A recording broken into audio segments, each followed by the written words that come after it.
So, this isn't exactly the way I had envisioned starting my YouTube channel. I had something else completely planned. Um, you know, Occasionally, though,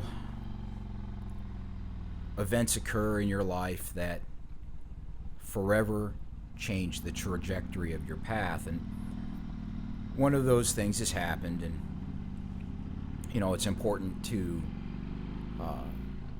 reach out, process in a healthy manner. And the best way that I know how to deal with what I'm dealing with at the moment is to try to express myself creatively. So what's happening here is my little brother Jonathan passed away on November 12th of a drug overdose. And that's that shit hurts, man. So I wanted to share some of my feelings about that and kind of what this channel is going to be moving forward. First off, I'm taking this ride into Myrtle Beach for the memorial service. So there's snippets of this and just the journey from Columbia to Myrtle, and then of course there's a little bit of it of the return. Not as much of the return because I think anything past 20 minutes is almost insufferable, at least for me. I like videos that are like 10, 15, 20 minutes. It gets beyond that and I got to take breaks. I imagine I'm not alone in that. So, okay, first things first. I'm gravely wounded that my brother is no longer with us. I imagine anybody who loses a loved one feels that way. And everybody in my family is special to me in one way or another, and there's no difference with Jonathan. And the thing is you could look at it and say, hey, well, he was an addict, he was a junkie. Come on, man. Oh yeah, I talk a little in the helmet. Get up the rubbernecking for some bullshit. By the way, this isn't exactly kid-friendly. I do tend to curse. I'm just going to be myself. That's it. That's really all there is to it. I don't know how to be anything else but me. Maybe one day I'll grow up. Who knows? But anyway, yes, my brother was an addict. Yes, he suffered greatly with his addiction. Yes,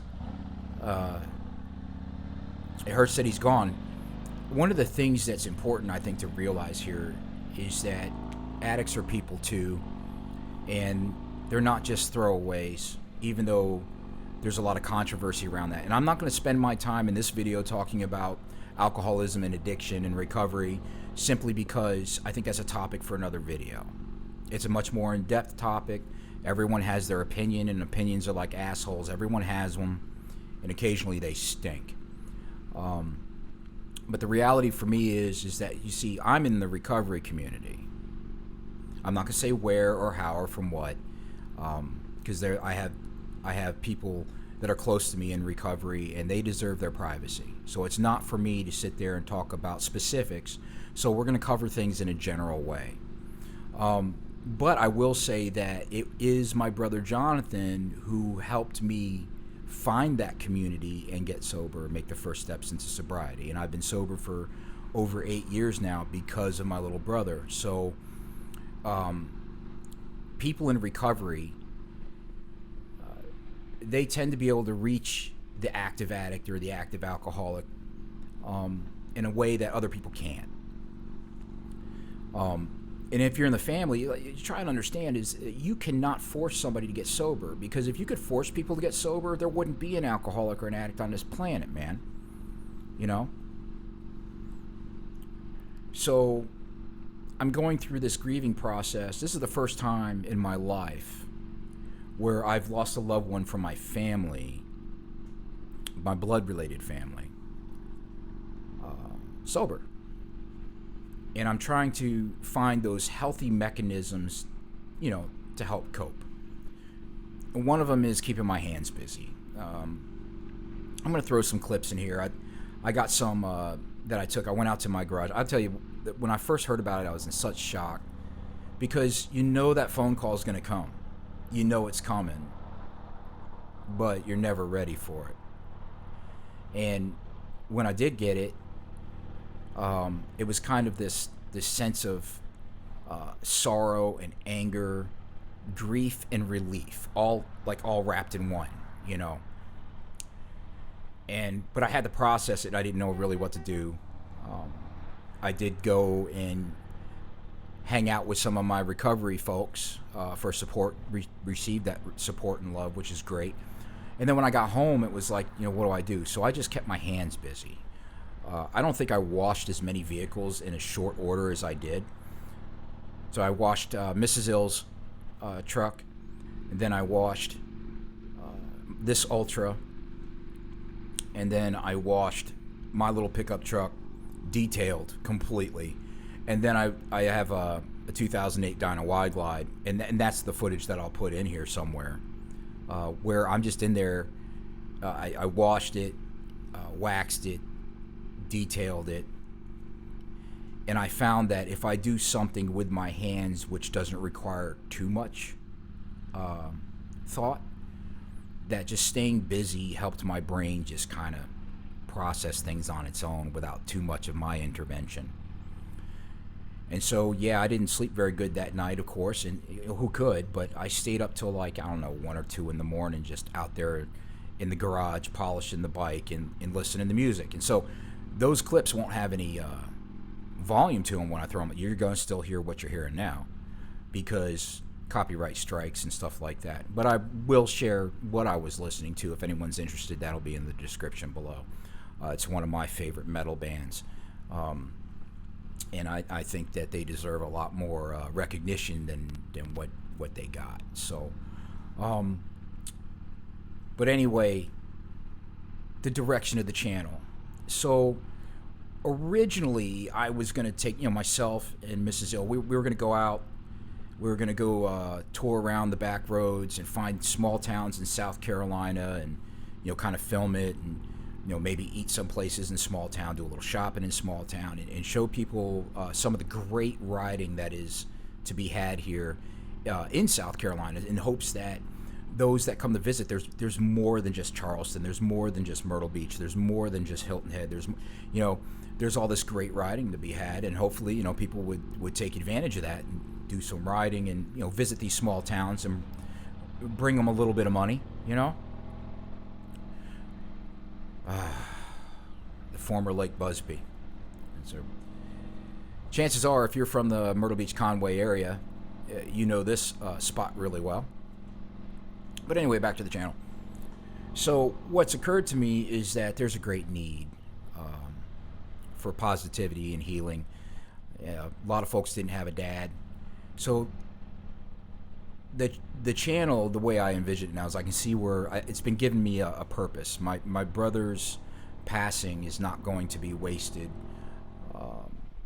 So what I want to do is, I want the channel to be about motorcycles and motorcycling, and it's certainly going to be centered here in South Carolina, but mostly what it's going to be about is exactly as you see it right now, is in more of a podcast format, and where I'm going to basically make the channel about motorcycles, recovery, life lessons, wisdom. And I will share what I've learned and pass on. So I'm going to go through my past and eventually, in a general way, tell my life story, what I've been through. And the folks that I've been told for years, I had a professor in college say to me that, she thought I ought to write a book, and she would help me do the book. And I'm not much of a book type writer or anything like that. And I think that if I could tell, anecdotes or stories from my life that would be helpful to others, that this would be the format that would work best for me to share it and for others to consume it. So, this is, I literally showed up I didn't film it because I was trying to conserve some battery.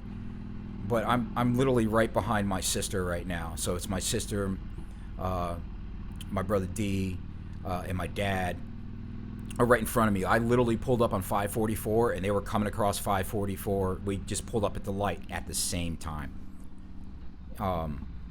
That's one of those God shots. You know what I mean?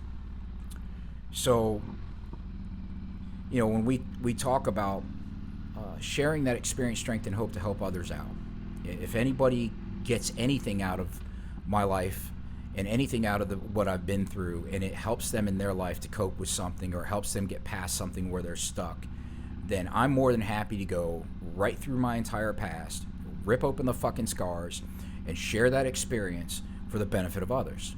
Now, I know putting myself out there puts me at risk of, ridicule, but, fuck yeah, I don't care. People are going to ridicule you anyway. I don't give a shit, I'm sorry, man. It's just, after everything I've been through in my life, to be too concerned about what other people think, look, man, take a flying fuck at a rolling donut and try to glaze it for all I care. What's important is that there's kids out there who maybe didn't have a dad or, didn't grow up in a healthy household or, somehow missed out on the memo on what healthy living and coping skills are and end up, finding their solution in drugs and alcohol or some other different behaviors. And I'm trying to provide in my own way, through sharing about my life, a little bit of, I won't say advice, but maybe suggestive guidance, right? You don't have to feel the way you felt. All right, Pop, I love you. Be careful. I will. Love you, Ma. Okay. Be careful. Okay. So that's the man I feel for the most, is my dad. My pops has had the unfortunate distinction of having lost two of his sons. So back to what I was saying is there are kids that have grown up and are growing up and are currently out there that don't have any coping skills. They don't have any emotional maturity. They don't have any spiritual maturity, and don't have any ability to cope with life on life's terms. And that's a problem. We want to talk about how people become alcoholics or addicts, and this, that, and the other, and you can treat the symptom, but why not treat the root cause? We can help people develop. That'd be great, But anyway, that's kind of where I really want to take this channel. I want to be a benefit to others. I want my life to be a benefit to others. I want, the experiences that I have to be a benefit to others. So it is what it is. And I found that going through my life, and I'm looking at it, and I'm walking back through the wreckage of my past, and I'm picking up things that once were cut out of my life or blasted out of my life, or I dropped on my own or whatever, things that were good, sifting amongst the rubble, picking them up and bringing them back. I am an artist. I am a musician. I am a poet. I'm all kinds of things, and I just quit doing a lot of shit when I should not have. But hey, it is what it is. I'm at where I'm at today, and now I'm trying to use those gifts and talents to reach others and help other people out. That's really what this whole channel is going to be about. Motorcycle. Look, why do I ride? I don't know why you ride, but I know why I ride. I ride because I want to clear my head. I want to clear my head. There's some rolling up back up to the pad and everything like that, So this is some funny shit right here. Of course I'm home. I can smell the fucking weed.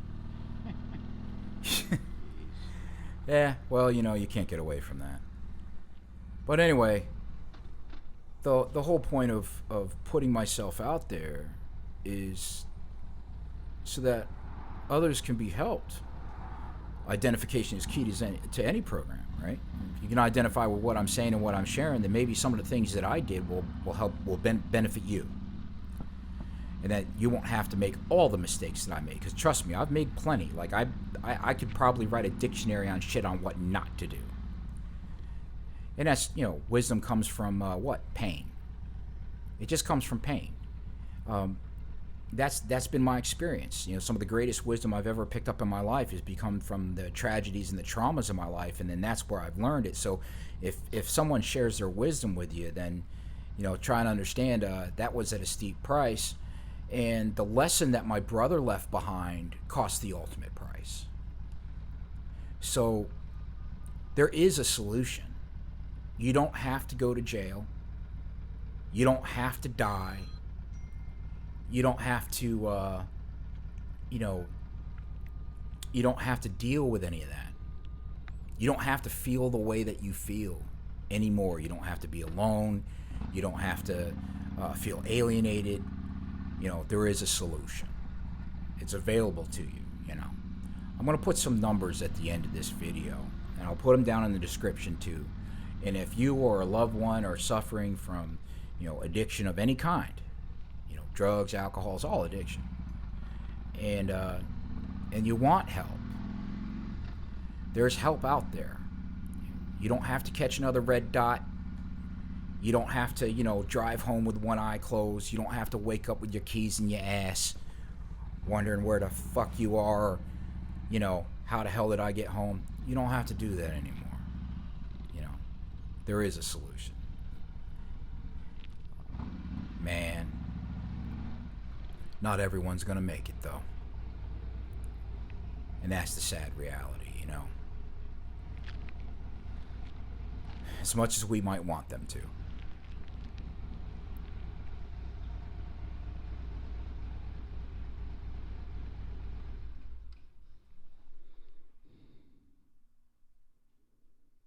Damn it, Jonathan.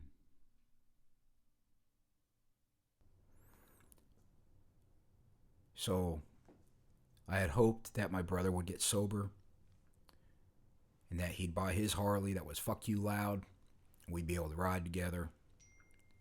But I tell you what, John, you'll always be riding with me in my heart, brother. And I'll carry that with me for the rest of my life. I love you. Goodbye. My name is Eric. My friends call me Ill. Man, I need to go for a ride.